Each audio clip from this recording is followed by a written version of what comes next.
The big story we have right now, because obviously many people have been following Mike Lindell's Cyber Symposium. We have a development in the Dominion Mike Lindell saga, which I find to be quite interesting. We have the story from Business Insider. A federal judge denied motions from Sidney Powell, Rudy Giuliani, and Mike Lindell to dismiss Dominion's lawsuits against them. It's from just about an hour ago. And as many of you may be knowing, Mike Lindell's Cyber Symposium is currently ongoing, where they have a bunch of speakers, a bunch of experts. Mike Lindell's offered $5 million to anyone who can prove that his data isn't the actual voter data. And they're going through screenshots. They've got hash data and stuff. I got to be honest. One of the most challenging things for a regular person is trying to understand what it is they're presenting, because it's a lot of it is you'll see IP addresses, you'll see networking details, you'll see hash codes, and you're going to be like, I don't know what those things mean. And that can be, well, in my opinion, it can probably lead people to make false assumptions. So look, they're still doing their symposium. I'll let Mike Lindell do a symposium. Like, I'm not going to, I won't make judgments. I will wait and see. But I got to be honest, I am not confident at all. And I'll tell you why. A federal judge denied motions from Sidney Powell, Rudy Giuliani, and Mike Lindell to dismiss. Okay, well, hold on a minute. Back when Dominion announced they were suing Mike Lindell, he actually came out and said he was, quote, very happy to hear that Dominion had sued him. Quote, now I can get to the evidence faster. It's going to be amazing, he said. He added that he plans to continue releasing more movies, more documentaries about alleged election fraud. My issue there is if he was really happy that he was being sued, because that would give him the ability to enter discovery against Dominion, why would he try to dismiss that lawsuit? So, look, I think I favor the audits.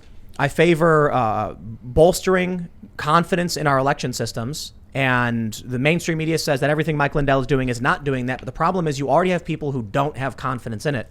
So I think in order to restore confidence, you need to give people the investigations. You need to say, look, when you're subpoenaed, here's the data, and just go through the motions, because this country is horribly, horribly divided. But I got to say, in this story, as you probably guys from the intros that Seamus tried doing, that I did do until you stole it from me. Will Chamberlain's watching here. Timcast. Yes. Will's a lawyer, and you brought up some statements from the judge. I don't know if you wanted to read them. Yeah, let me pull up the tweets, and give it your because thoughts on this. I did tweet them out. So yeah, the judge. I mean, actually, I think it. So the judge issued these statements, and do you have it? I pulled it up. So this is portions of the motion to dismiss, the ruling on the motion to dismiss. It's like a 35-page ruling. But this is making fun of one of the experts that Powell and Lindell were relying on in their lawsuit to explain why, like, they were justified in bringing this, that they were being authentic, etc.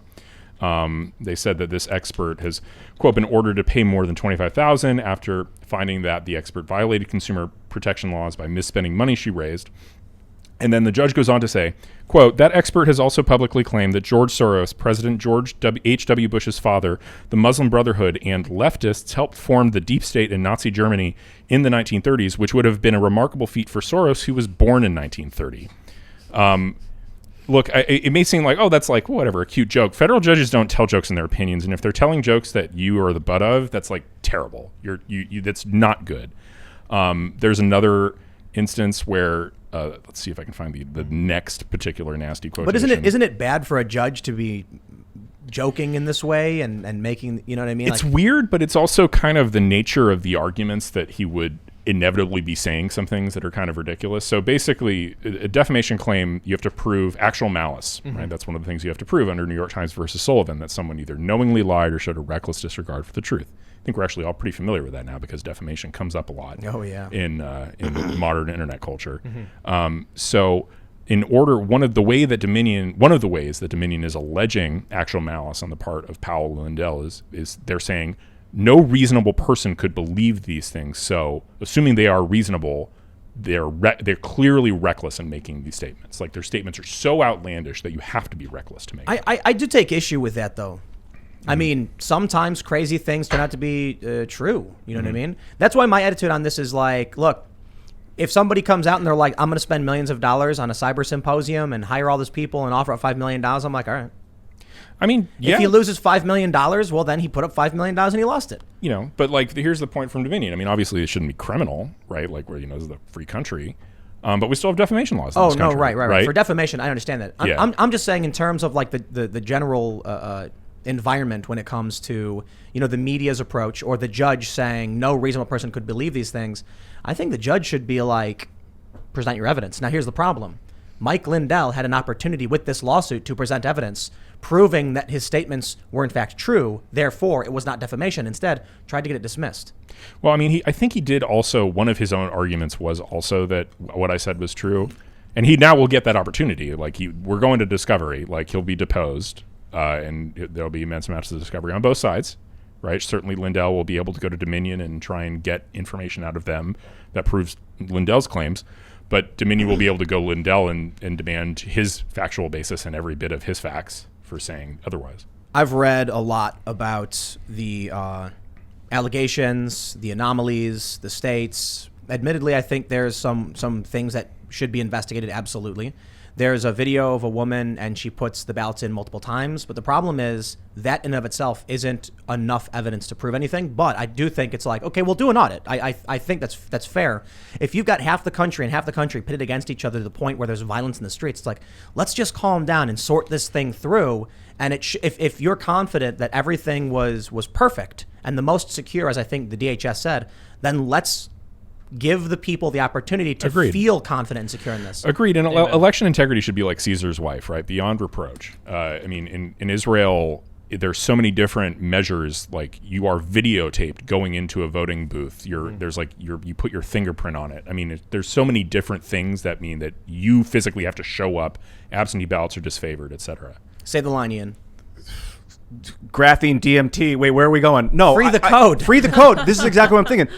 Now, this is a little bit different than what we're talking about, the Lindell situation, but the fact that they're tallying votes in private with proprietary software code, I believe, is the scandal. I agree. And that actually lends itself back to the defamation suit, which is really interesting because Dominion was damaged by this substantially. Because I'm telling you right now, I don't care. In regards to moving forward with our elections, because obviously I care if there was impropriety.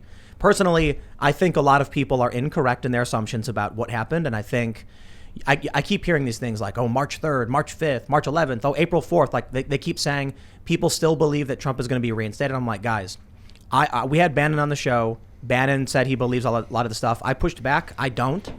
I think that we saw the article from Time Magazine.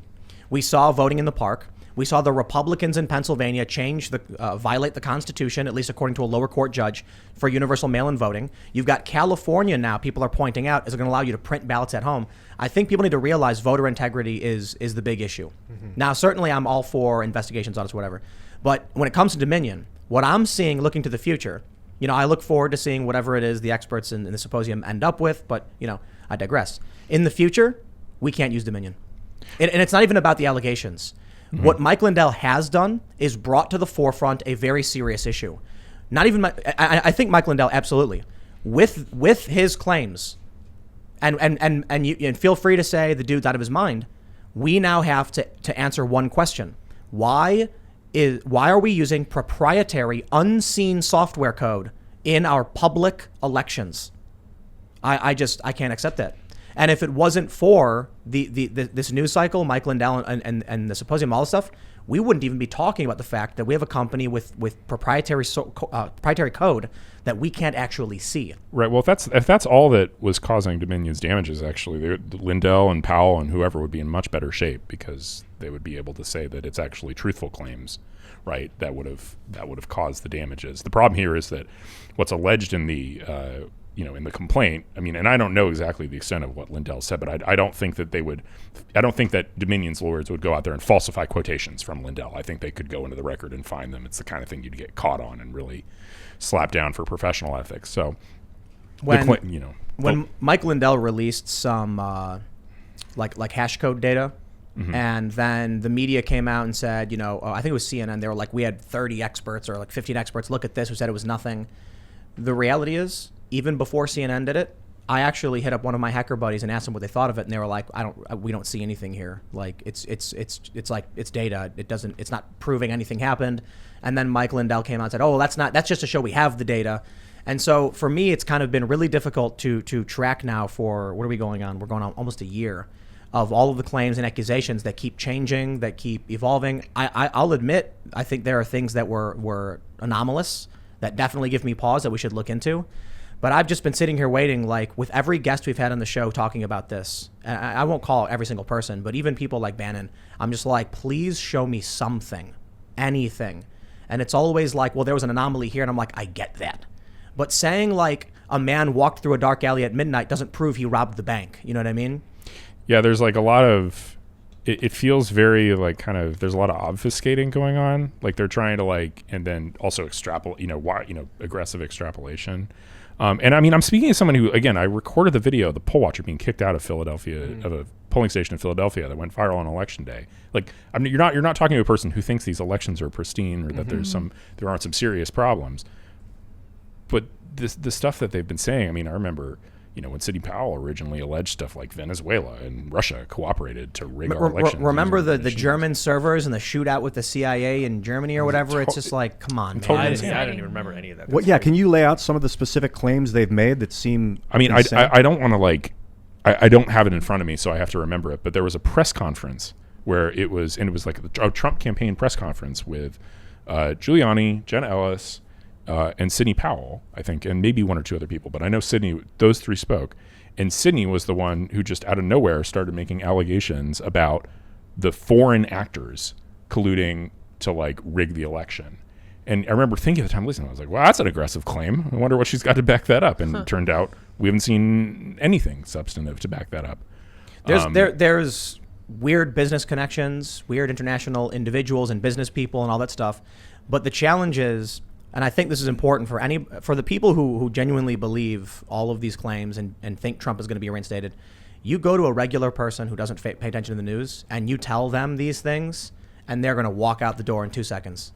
Well, and also this reinstatement thing, I mean, the reinstatement claim, like even if everything Powell and Trump and Lindell are saying is true, that doesn't lead to Trump being reinstated. Right. Because there's a process. The only way, to remove a president in term, you have to impeach him.